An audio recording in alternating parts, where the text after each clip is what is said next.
visionnez la galerie, vous cliquez sur la première photo que vous voulez visionner, donc là par exemple sur cette photo-là, et à ce moment-là, le diaporama est déclenché automatiquement. Donc si vous attendez quelques secondes, on passe à la diapo suivante. Pour mettre le diaporama en pause, vous pouvez, lorsque vous bougez la souris, vous voyez apparaître des petites icônes en haut à droite, et là, vous avez le symbole de mise en pause du diaporama. Donc, vous cliquez dessus et le diaporama est en pause.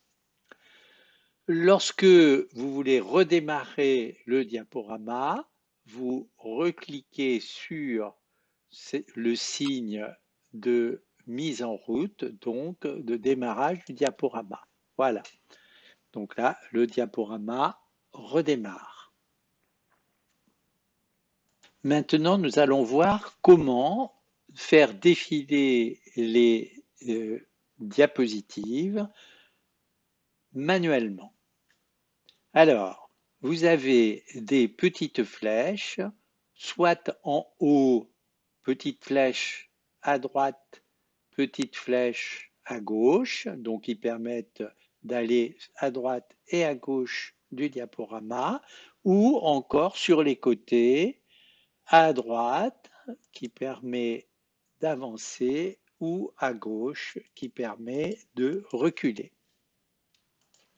Vous pouvez aussi faire défiler les diapositives en utilisant le clic gauche maintenu, auquel cas vous faites défiler en faisant bouger votre souris, ou vers la droite, toujours clic gauche maintenu. Donc vous pouvez naviguer de diapositive en diapositive. Vous pouvez aussi vous aider des vignettes que vous trouvez en haut de l'écran, donc pour aller à une diapositive déterminée. Donc là, par exemple, je veux aller vers la coccinelle, je clique dessus et je me trouve avec la diapositive recherchée.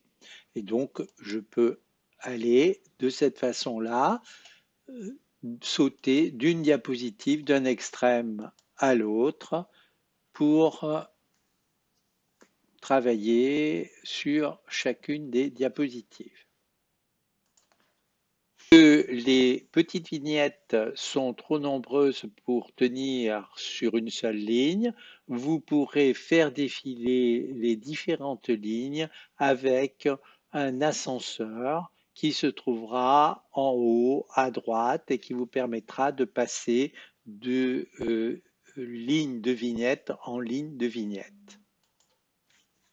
D'ailleurs, si par hasard les vignettes n'apparaissent pas en haut ou quelquefois en bas, c'est simplement que le petit icône des vignettes qui se trouve en haut à droite, le petit carré à 9 points, est basculé de façon à escamoter ou à afficher les vignettes. Si vous avez une photo qui comporte un grand nombre de pixels, comme cette photo-ci par exemple, vous pouvez, en cliquant dessus,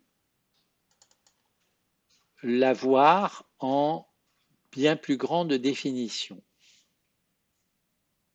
Et vous pouvez vous déplacer dans la photo avec le clic gauche de votre souris maintenu pour en examiner tous les détails.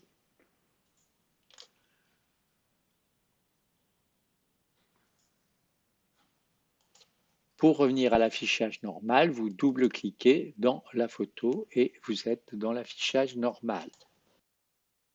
Alors maintenant, dans la mesure où vous souhaiteriez récupérer une diapo. Vous affichez la diapo à récupérer. Vous allez en haut à droite et vous allez cliquer sur le symbole, le petit icône de téléchargement comme ceci. Et là, vous voyez que en bas, à gauche, le, la diapo a été téléchargée dans votre zone de téléchargement. Nous allons voir maintenant comment avoir l'affichage le plus proche de la totalité de l'écran. Donc en haut à droite, vous avez un rectangle. Lorsqu'on clique dessus, on se retrouve en mode plein écran. Donc c'est là que vous pouvez utiliser euh, vos déplacements et examiner vos photos avec le plus grand nombre de détails. Pour revenir au mode d'écran normal, vous recliquez sur le petit rectangle en haut à droite et vous vous retrouvez dans le mode explorateur Internet. Enfin, pour quitter la galerie que l'on vient de voir, on clique sur la croix en haut à droite, hop, et on revient sur la galerie dans le site de Christian et Marie-Françoise, ou Marie-Françoise et Christian. Voilà. Eh bien, bonne navigation dans nos galeries.